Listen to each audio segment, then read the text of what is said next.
নির্বাচন নিয়ে বিতর্ক শক্তিশালী করবে ফ্যাসিস্টদের, বললেন তারেক রহমান। এবং সর্বশেষ জানাবো 5 আগস্টের ঐক্যে ছন্দ পতনের শঙ্কা।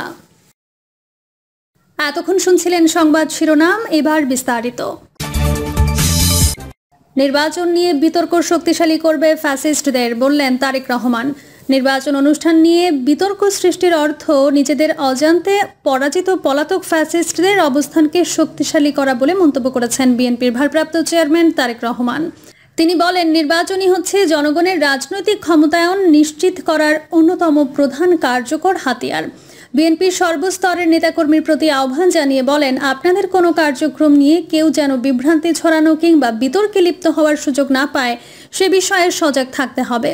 জনগণই সব রাজনৈতিক ক্ষমতার উৎস। জনগণ সঙ্গে থাকলে কোনো ষড়যন্ত্রই আমাদের পরাজিত করতে পারবে না। ভারপ্রাপ্ত চেয়ারম্যান বলেন, তরুণরা নতুন দল করলে বিএনপি স্বাগত জানাবে। তিনি বলেন, দেশের ছাত্র তরুণরা রাষ্ট্র রাজনীতি ও রাজনৈতিক ব্যবস্থার প্রতি আগ্রহী হয়ে পড়েছে, এটা অবশ্যই একটি ইতিবাচক দিক।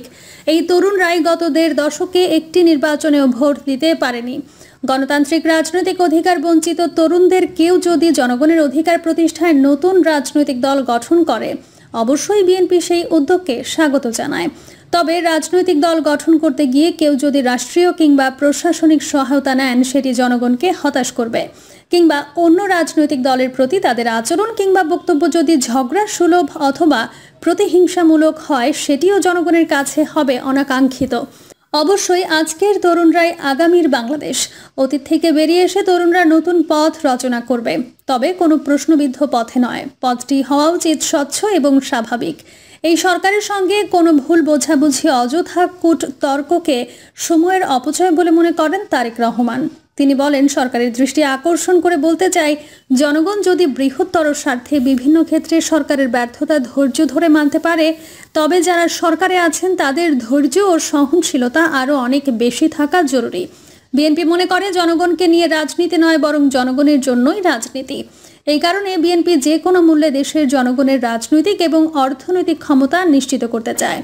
তারেক রহমান বলেন, শিক্ষক, বুদ্ধিজীবী, সাংবাদিক সহ সব শ্রেণী পেশার মানুষের প্রতি আহ্বান জানিয়ে বলতে চাই, পুঁথিগত বিধির ওপরে গণতন্ত্রের বিকাশ নির্ভর করে না। গণতন্ত্র বিকশিত এবং শক্তিশালী হয় প্রতিদিনের কার্যক্রম, আচরণে এবং চর্চায়। আমাদের মধ্যে অবশ্যই ভিন্ন মত, ভিন্ন পথ থাকবে, এটাই গণতন্ত্রের সৌন্দর্য। তবে আমাদের উদ্দেশ্য এক এবং অভিন্ন।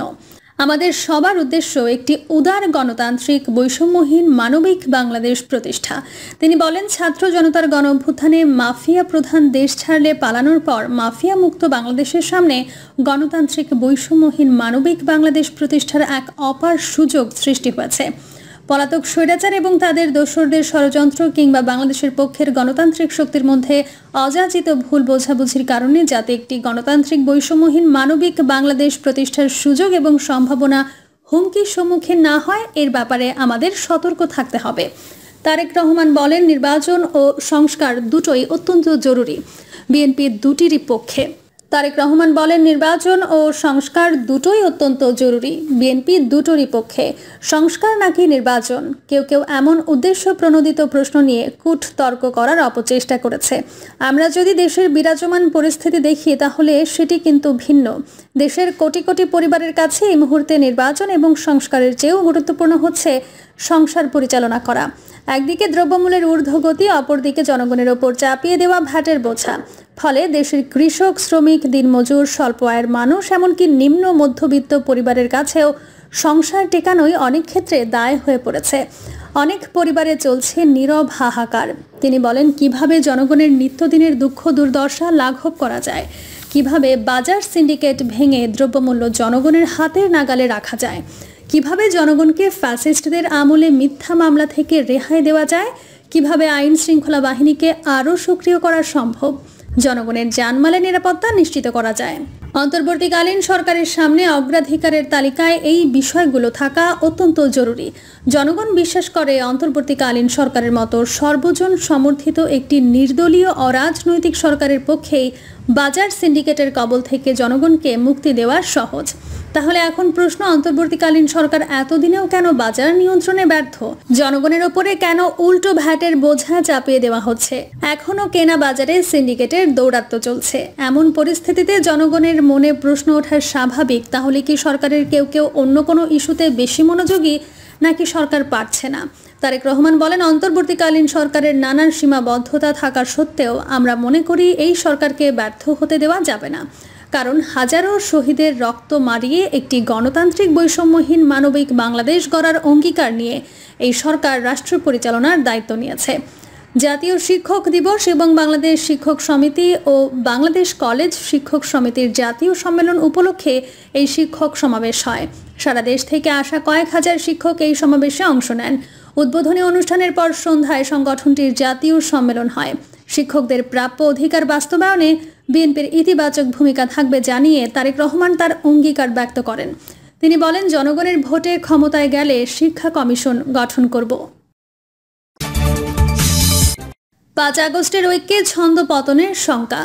বিবিসিকে দেয়া সাক্ষাৎকারে বিএনপি মহাসচিব মির্জা ফখরুল ইসলাম আলমগীর বলেছেন, সরকার নিরপেক্ষ থাকতে না পারলে নিরপেক্ষ সরকারের প্রয়োজন হবে।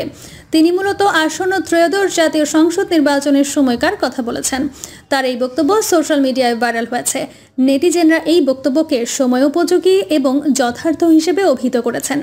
বিবিসি বাংলাকে দেয়া মির্জা ফখরুলের সাক্ষাৎকারটি শুনে এবং পড়ে মনে পড়ে গেল 1972 সালে মুক্তিপ্রাপ্ত SM শফির ছন্দ হারিয়ে গেল সিনেমার সাবিনা ইয়াসমিনের গীতিময় সেই দিন চিরদিন বুঝি আর হলো না গানের কথা।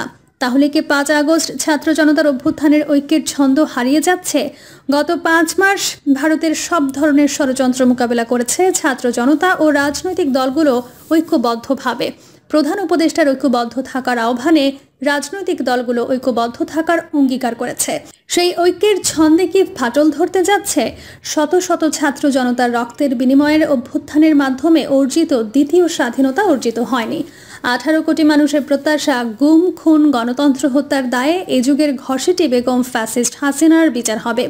ইন্টারপোলের মাধ্যমে তাকে দেশে ফিরিয়ে এনে আন্তর্জাতিক অপরাধ ট্রাইব্যুনালের কাঠগড়ায় নেওয়া হবে। পাচার করা টাকা দেশে ফেরত আনা হবে। হাসিনার অলিগার্কদের বিচার হবে, শাস্তি হবে। পাশাপাশি কিছু সংস্কার করে আমার ভোট আমি দেব, যাকে খুশি তাকে দেব স্লোগান তুলে জনগণের ভোটের অধিকার ফিরিয়ে দেওয়া হবে। কিন্তু দেশের সর্ববৃহৎ দল বিএনপি মহাসচিবের এই বক্তব্য শুনে মনে হচ্ছে ডাল মে কুচ কালা হ্যায়। পর্দার অন্তরালে যাকে খুশি তাকে ভোট দেব ভাবাবেগের বাইরে ভিন্ন কিছু হচ্ছে।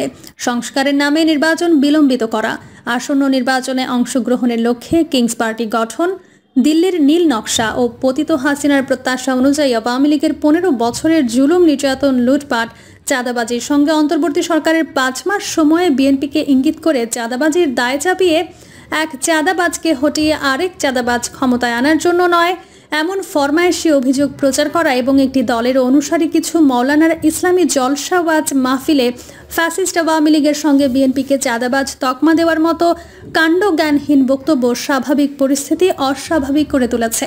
আওয়ামী লীগ ক্ষমতায় থেকে মন্ত্রী এমপিরা নির্বাচন করেছে। অন্তর্বর্তী সরকারের উপদেষ্টারা ক্ষমতার চেয়ারে থেকে রাষ্ট্রীয় পৃষ্ঠপোষকতায় নতুন রাজনৈতিক দল গঠন করে নির্বাচনে প্রার্থী হলে বিগত আওয়ামী লীগ সরকার আর অন্তর্বর্তী সরকারের মধ্যে পার্থক্য কি থাকছে?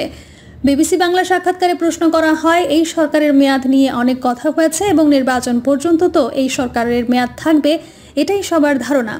জবাবে মির্জা ফখরুল ইসলাম আলমগীর বলেন, যদি সরকার পূর্ণ নিরপেক্ষতা পালন করে তাহলেই তারা নির্বাচন কন্ডাক্ট করা পর্যন্ত থাকবেন, তা না হলে তো নিরপেক্ষ সরকারের প্রয়োজন হবে। পরের প্রশ্ন, আপনার কি ধারণা যে এই সরকারের মধ্যে কোনো পরিবর্তন আসতে পারে? জবাবে বিএনপি মহাসচিব বলেন, নিরপেক্ষতার প্রশ্ন আসতে পারে, কেননা এখানে আমরা জিনিসটা লক্ষ্য করছি যে আপনার ছাত্ররা তারা একটা রাজনৈতিক দল তৈরির কথা চিন্তা করছেন। সেখানে যদি ছাত্রদের প্রতিনিধি এই সরকারে থাকে তাহলে তো এই সরকার নিরপেক্ষ থাকতে পারবে না, ওটা হচ্ছে সম্ভাব্য কথা। কিন্তু যদি তারা মনে করে যে সরকারি থেকেই তারা নির্বাচন করবেন তাহলে তো রাজনৈতিক দলগুলো মেনে নেবে না।